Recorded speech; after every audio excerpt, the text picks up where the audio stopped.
As you continue on your chess journey, it's a great feeling when you start to win more games and notice that you are making stronger moves. If you really want to take your game to the next level, it's essential to start thinking about your opponent's moves and truly understanding their ideas before deciding on your own move. The most obvious idea behind an opponent's move is a check, such as Queen b1, delivering a check to our king. Since our king is under attack, it's easy to react instantly and play King h2. Unfortunately, if we play too quickly, we risk missing the entire story behind our opponent's move. Before responding, try to understand all of the things your opponent's move does. Yes, Black's queen checked White's king, but was that the only purpose of the move? Notice Black's queen was also attacking the unprotected bishop, so Black can play Queen takes b5.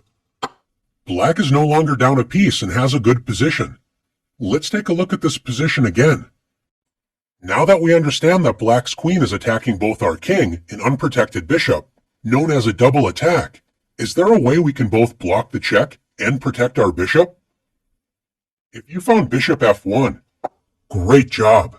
We block the check and protect our bishop at the same time, so White is up a piece and enjoys a great position. Now let's take our game to the next level and start to think seriously about our opponent's moves and ideas in the following examples. In this position, after Black plays knight b4, instead of immediately focusing on what we should do, let's make sure we understand the point behind Black's last move. When a knight begins to jump, we want to carefully consider where it may land. Knight takes a2 looks pointless because we can simply capture it with our rook. Where else is the knight attacking? That's right, the pawn on c2. Notice that Black's bishop on f5 is also attacking that pawn. A common mistake is to understand that our pawn is under attack and then decide to move it with c3, attacking Black's knight and moving the pawn to safety. How could this be a mistake? Unfortunately, the knight wasn't just attacking the pawn, it was also attacking the c2 square. So Black can play knight c2 check, forking White's king and rook on a1. White should make the best out of a bad situation and move the king, because if White plays queen takes c2, Black wins a queen for a knight with bishop takes c2. Let's take a second look at this position and try to find a better option for White. Since Black has two pieces attacking the c2 square, and we only have one defender, the queen, what should we do about this threat? If we play e4, trying to block the Black bishop's diagonal, Black will simply capture the pawn with the bishop, and we still have to solve our main problem, the weak c2 square. Feel free to pause the video if you'd like more time to think about the position. If you found the defensive resource knight a3, great job! We don't usually like moving our knight to the edge of the board where it controls fewer squares, but this inconvenience is easier to accept than losing a serious amount of material. Now that c2 is properly protected, we're ready to kick the knight out of our territory with c3. And if Black plays knight takes c2 check, as long as we capture with our least valuable defender first with knight takes c2, bishop takes c2, and queen takes c2, after all of the trades, White is up an extra bishop for a pawn, so Black should have spent more time thinking about the consequences of our knight a3 move before capturing the c2 pawn. Let's continue to work on understanding the ideas behind our opponent's moves. In this position, White decides to play queen f6. Take a moment to understand all of the ideas behind White's last move. You may notice Black's rook on d8 is under attack. So with that information in mind, Black may play rook e8, moving the rook to safety and adding a second attacker to the e4 pawn. Before deciding on our move, don't forget to ask, what are all of the ideas behind my opponent's last move? It is true that White's queen attacks 3 pawns, but none of these moves look very good. Remember to always look for checks and captures. In this case, White can win the game immediately with queen g7. Checkmate. After carefully considering all of the ideas behind our opponent's last move, how can we both prevent checkmate and protect our rook on d8? It might not look possible, but your knight on c5 is ready to come to the rescue. Where can you move your knight to stay in the game? That's right, you can play knight e6.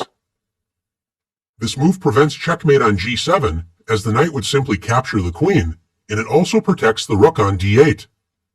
Knight e6 isn't the first move that may come to mind, but by taking the time to fully understand the ideas behind your opponent's move, we can find these important resources.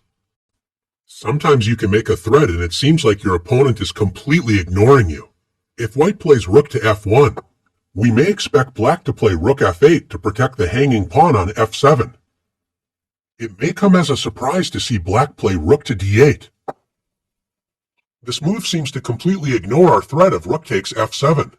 Of course, sometimes your opponent only focuses on their own moves and misses the purpose behind your moves. If you don't see a point behind your opponent's last move, you need to trust yourself and continue with your plan. If it turns out you overlooked a tactic, you will gain a valuable lesson, but you cannot fear threats that you do not see. It turns out that rook d8, lining up with our king, is a very tricky way to defend the f7 pawn. So white should move the king off of the same file as black's rook with a move such as king c4. After rook takes f7, black has a surprising move which wins white's rook. Take a moment to look for this incredible resource. If you found the powerful move knight e5 check, excellent job. The pawn on d4 cannot capture the knight as it would put our own king in check, which is illegal. And after white moves the king to safety with a move such as king e2, black wins the rook with knight takes f7. Let's take a look at one more example together. Chess is such a beautiful game as there are so many layers to discover. In this position, black plays knight takes b3.